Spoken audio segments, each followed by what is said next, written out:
All right, I think it's time we talk about this because I know I made some claims, I made some promises, I did say some things. I said that if they drop the price of these cars to about 28 or less, including the tax credit, I would buy one. I did say that. And this is the newest price drop. It's $4,000 off the regular price. Um, I don't actually see the regular price here, so that's cool. That does me a lot of good. I believe it's 39,990, so 4,000 off. And if we do a little basic math, 35,990 minus the tax credit of 7,500 puts me at 28,490. Now I said 28, so like I've still got $490 to play with here. First of all, but second of all, I got a text message this morning that said, because I bought the Cybertruck or I ordered the Cybertruck, I can get $1,000 off a Model 3. And with that applied to this, that puts me at 27,490, and that's right where I wanted to be as far as should I order this. So, so yeah, I ordered it. And obviously things aren't always perfect. I'm still waiting on my land to sell, so I can't like go pay cash for this car. So I had to finance it, and I applied for financing with Tesla, and and this is like 6.69 is the excellent credit rating. 8.85 if you're not so excellent. They offered me 7. So I don't feel like that's that bad. 7% flat rate, you know, I'm good with that. And I did do 72 months because why not? I mean, I'm not going to pay it off. I'm going to, the goal is to pay it off next year. But in the meantime, I can have lower payments. And it really, like, didn't make a difference. 6.69, if you go 60 months, it's still the same rate. Only if you go down, actually, none of those change it. It goes up if you go to 84. So yeah, it didn't really make a difference. It just made the payment lower. Interest rate was the same either way. So just decided to do that. So yeah, that's what we're looking at. And I did do the pre-qualified before I even placed the order because like maybe I should just see, and they like pre-qualified me for way more than I needed, and I was like, okay, that's great. So who knows? With any luck, I may pick this car up tomorrow, or it may be a few days. I am currently having to wait because the price was 35,990, and the 1,000 off for the Cybertruck pre-order was not automatically applied to the order. So I have to wait for them to manually apply that, and then I can go through with delivery. So I'm just kind of waiting to see the process here. But tentatively, I may be going to get a new car tomorrow. Already got the order in. I already added insurance to it. I mean, it's good to go. I could go pick it up if I wanted to. I just need to get that final $1,000 discount so that I, can pay the difference and go home with it. Tesla, for some reason, does require a down payment of at least $1,000. Don't know why. But I just went ahead and did what I could because, that lowers the payment as well. So, anyway, my travel car is about to begin, and with 6 months of free supercharging, I'm going to see just how many miles I can do in 6 months. I don't know. 6 months, we're really at the worst part of the year for the 6 months to begin because, like, it's dead in the middle of the winter. So, traveling is like Florida. I can go to Florida, maybe Pigeon Forge. But I can't really do much right now. I can't go to Maine because it's going to snow and this is rear wheel drive and it's not even snow tires. And yeah, no. So I need to wait till like June to go to Maine. And, well, yeah, that's past my 6 months. So can't do that either. So who knows? We'll see what I can do. Probably not going to get a whole lot of use out of that 6 months free supercharging. But I noticed today, like right after placing the order, that they did give me 10,000 loyalty credits for ordering the car. So I can redeem those for something like 8,000 supercharger miles or something like that. So I might do that. I don't know. Just kind of play it by ear. I've still got 2,600 supercharger miles left right now. So once this 6 months expires, I can start piling them on with that. And like I said, this is just going to be a daily driver for me. I'm going to drive it everywhere, every day, drive it to work. Anytime I need a cheap car to drive around, this is what I'm going to drive. I want to go on a trip, I'm going to take this car just because it's so cheap, it's efficient, so cheap to operate, but also it didn't cost a whole lot of money out of pocket. So if anything happened to it, it's not like I'm losing a whole ton of money here. So I'm good with that. Still keeping all my other cars for now. I really like my Rivian and I don't want to get rid of it. But I have cars with payments always hit the chopping block first with me, and I don't know why. I just don't like payments.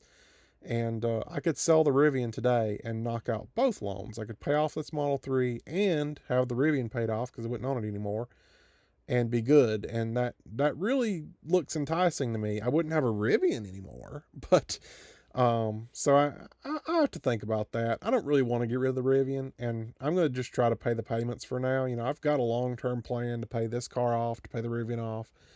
That I would end up owning them all free and clear, no loans, without having to get rid of anything. But that short-term, need for getting it done right now, I gotta get that part taken care of. And if I can just slow myself down and just make the monthly payments until I get everything sorted out, then we're good to go. But yeah, we'll see where it goes. Anyway, more on this later. My biggest interest was the fact that the Model 3 rear wheel drive is an LFP battery. And I know that LFP, well, at least they claim LFP lasts a lot longer and, can do a whole lot more miles. And so that was really interesting to me. I wanted to, really stress test that to see where it goes. So this is the one that I wanted. Actually, let's put it in cash so we can understand numbers and not look at the other bunch of junk. $39,990. Standard range, Model 3, rear wheel drive, whatever. Now there are things that I don't like about it. Just because, it is a standard. It's a partial premium interior. It doesn't have fog lights, and it's just stupid little things like that. Which you could step up into a long range and get all of those things. And it would be, kind of a better car in that sense. But you're also looking at 46,990, and yeah, better range. I think it's about the same top speed there. A little bit better acceleration. And I know they made a huge change to the Model 3 long range a while back, but I wasn't real sure what that change was. And so I started doing some research, and they put LFP in this one. This is like the best of both worlds.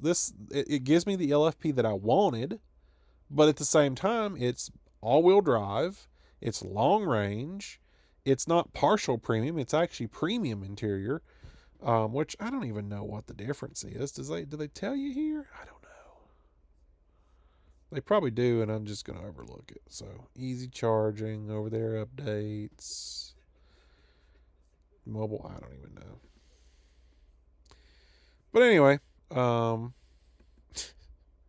it kind of is the best of both worlds. Problem is, it's a little bit more expensive than I wanted to spend. I was looking at $39,990, so we're, $7,000 more here just for that. 7,000 isn't a whole lot in perspective because you're like, oh well, you're getting an extra motor for all-wheel drive, you're getting extra range, you're getting the extra features that make it a little nicer, the nicer sound system, everything else. But really, what it boils down to is they don't have these in inventory. So you have to order it the way it is.